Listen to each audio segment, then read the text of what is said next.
तो भारत के डिफेंस हथियारों की क्वालिटी के दीवाने तो दुनिया भर के देश है।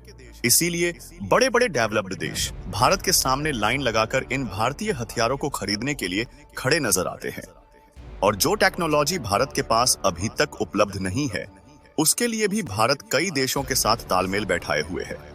अब आप यकीन नहीं कर पाएंगे कि भारत के एकमात्र कदम से इतना बड़ा कारनामा हो जाएगा। इसके बारे में बड़े बड़े देशों ने भी सोचा नहीं होगा, क्योंकि भारत ने फ्रांस के साथ एक ऐसे मुद्दे को सॉल्व करने में कामयाबी हासिल कर लिया है, जो कि पिछले 3-4 महीने से उलझन में अटका हुआ था। साथियों, आज हम बात कर रहे हैं भारत के द्वारा फ्रांस से खरीदे जा रहे 26 राफेल फाइटर जेट की, जिसके लिए पिछले 3-4 महीने से दोनों देशों के बीच उलझन मची हुई है। क्योंकि France 26 Rafale fighter jet Bharat को देने के लिए दोगुनी कीमत वसूलने की कोशिश कर रहा था और अपने प्राइस पर अड़ा हुआ था। लेकिन भारत ने कुछ ऐसी चाल चली कि अब उनकी कोशिश फेल हो चुकी है और फ्रांस की तरफ से भारत को सस्ते प्राइस में राफेल फाइटर जेट ऑफर करना ही पड़ा। और हाल ही में खबर निकल कर आ चुकी है कि जैसे ही भारत के राष्ट्रीय सुरक्षा सलाहकार अजीत डोभाल जी फ्रांस पहुंचे, वैसे ही फ्रांस की तरफ से कीमत घटाकर 26 राफेल जेट का ऑफर भारत के सामने रखना ही पड़ गया। और अब जल्द ही 26 की संख्या में मरीन राफेल जेट भारत में आते हुए दिखाई देंगे। आखिरकार जो फ्रांस इन जेट्स के लिए भारत को लूटने की कोशिश में था, वहीं फ्रांस भारत को सस्ते दामों में 26 राफेल देने के लिए अचानक तैयार क्यों हो गया? और इन राफेल जेट को भारत किस तरीके से इस्तेमाल करने वाला है, यह सारी जानकारियां इस वीडियो में बताने वाले हैं। लेकिन आगे बढ़ने से पहले इस वीडियो को एक लाइक करके चैनल को सब्सक्राइब जरूर कर लीजिए, क्योंकि यह आपके लिए 1 सेकंड का काम है, लेकिन इससे हमारी काफी बड़ी मदद होती है। दरअसल पिछले कुछ सालों में भारत ने जिस तरीके से तरक्की की है और अपनी डिफेंस पावर को मजबूत किया है, इससे यह तो साफ हो चुका है कि जब तक भारत के विदेश मंत्री एस जयशंकर जी और अजीत डोभाल जैसे सिक्योरिटी एडवाइजर रहेंगे, तब तक भारत को कोई भी देश आंख उठाकर भी नहीं देख सकता। और जिन देशों ने भारत की टांगे खींचने की कोशिश की है, उनको कहीं ना कहीं भारत ने खुद के जाल में फंसा दिया है।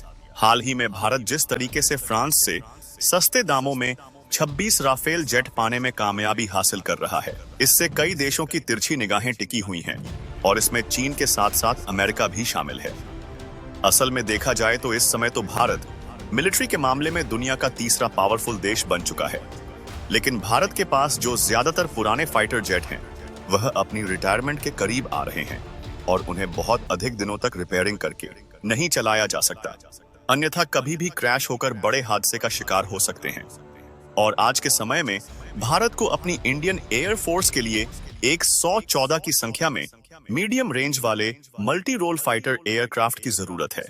और जाहिर सी बात है कि जब इतनी बड़ी संख्या में भारत एक साथ फाइटर जेट खरीद रहा है, तो दुनिया के सभी बड़े देशों की डिफेंस मैन्युफैक्चरिंग कंपनियों का हाथ फैलाना तय है।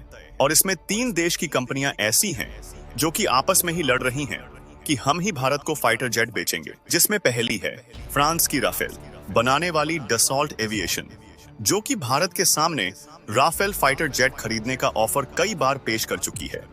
और दूसरी है अमेरिका की जानी मानी दिग्गज defence manufacturing company Boeing super hornet और लॉकहीड मार्टिन। अमेरिका की इन दोनों कंपनियों ने भारत के सामने F-35, जो कि 5th जनरेशन वाला आधुनिक एयरक्राफ्ट है, इसका ऑफर रख दिया है। और साथ ही अमेरिका की लॉकहीड मार्टिन ने अभी कुछ हफ्ते पहले ही 100 की संख्या में F-16 फाइटर एयरक्राफ्ट का ऑफर भारत के सामने रखा था, जो कि अपनी आधुनिक तकनीक और मजबूत सर्वाइवल पैकेज के लिए जाना जाता है। और तीसरी है रूस की जानी मानी सुखोई कंपनी, जिसने भारत के सामने सुखोई Su-57 का ऑफर पेश किया है, जो कि काफी पावरफुल फाइटर जेट माना जाता है।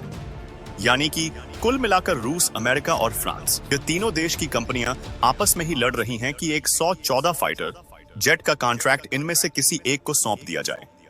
क्योंकि यह कॉन्ट्रैक्ट जिस कंपनी को मिल जाए, उसकी तो समझ लो लॉटरी ही लग गई है। क्योंकि रिपोर्ट में दावा किया गया है कि भारत के द्वारा इसकी अनुमानित लागत $20 बिलियन है, जो कि दुनिया के सबसे बड़े कॉन्ट्रैक्ट में गिना जाता है। फिलहाल भारत इतना बेवकूफ तो है नहीं कि बिना सोचे समझे किसी भी कंपनी को अपना इतना बड़ा कॉन्ट्रैक्ट दे देगा।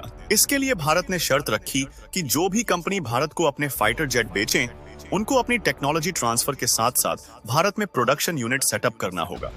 ताकि इसके जो नए वेरिएंट हो वह खुद भारत में बनाए जाएं। हालांकि इसमें लगभग तीनों देश की कंपनियां इस बात पर राजी हैं, लेकिन भारत अकेले किसी एक कंपनी से सभी फाइटर जेट लेना नहीं चाहता, ताकि भारत के पास अलग अलग टेक्नोलॉजी के पावरफुल फाइटर जेट रहे और साथ ही इनकी रिपेयरिंग में कोई भी दिक्कत ना आए। हालांकि यह बात चल ही रही थी, लेकिन इसी बीच भारत को अपनी नेवी पावर बढ़ाने के लिए INS विक्रांत क्राफ्ट कैरियर के लिए 26 फाइटर जेट की जरूरत थी। इसलिए भारत ने सोचा कि क्यों ना 114 फाइटर जेट खरीदने के पहले 26 फाइटर जेट नेवी के लिए खरीद लिया जाए। इससे यह बात भी मालूम हो जाएगी कि कौन से देश की कंपनी है जो भारत को अपना फाइटर जेट बेचने में इंटरेस्टेड है और कौन भारत के साथ अच्छे से डील कर सकती है। और क्योंकि भारत ने साल 2020 से पहले भी फ्रांस की इस कंपनी से 36 राफेल खरीदा है, जो कि काफी अच्छी सर्विस दे रहे हैं, इसलिए भारत ने चुना फ्रांस की राफेल बनाने वाली डसॉल्ट एविएशन को, जिसमें यह कंपनी 26 मरीन राफेल जेट देने के लिए तैयार भी हो गई और इसने भारत के हिसाब से कस्टमाइजेशन करने में भी आनाकानी नहीं किया।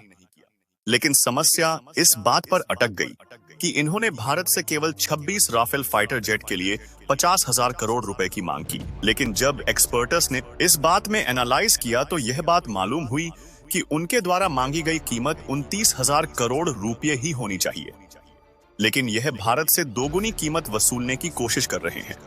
जबकि देखा जाए तो डसॉल्ट एविएशन को भारत में रिपेयरिंग सेंटर भी बनाने की जरूरत नहीं है, क्योंकि साल 2020 के समय में ही राफेल की मेंटेनेंस सेंटर भारत में बनाए गए हैं और यह बात ज्यादा पहले की नहीं बल्कि पिछले मई महीने की ही है।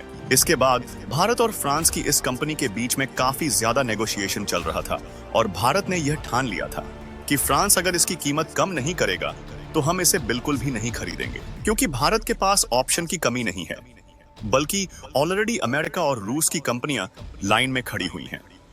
लेकिन शुरुआती दौर में ही भारत अमेरिका से इस तरीके के ज्यादा हथियार नहीं खरीदना चाहता, क्योंकि भारत में इस बात का डर है कि समय आने पर अमेरिका की कंपनीज इसके मेंटेनेंस में भी धोखा दे सकती है।